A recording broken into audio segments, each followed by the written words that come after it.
Andy, a former Filipina actress, has recently penned a meaningful post regarding the untimely death of her nene, Jacqueline. On Tuesday, March 12, Andy took to her Instagram page, @AndianGirl, to share some stunning photos of flowers and butterflies alongside her message.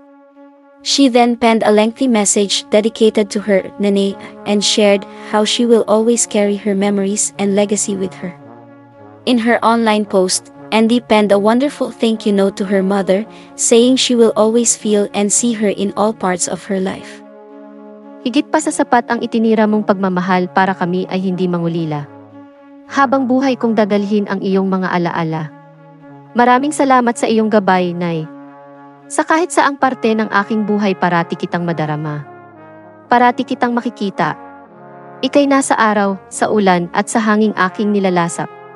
Umaawit ng kantang puno ng pag-asa at ligaya. Wala na ang sakit. Wala na ang takot.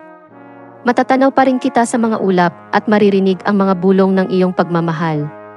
Magkikita din tayong muli. Sa ngayon diringgin ko muna ang iyong mga awit. Nasa paraiso ka na, Nanay. Pahinga ka na.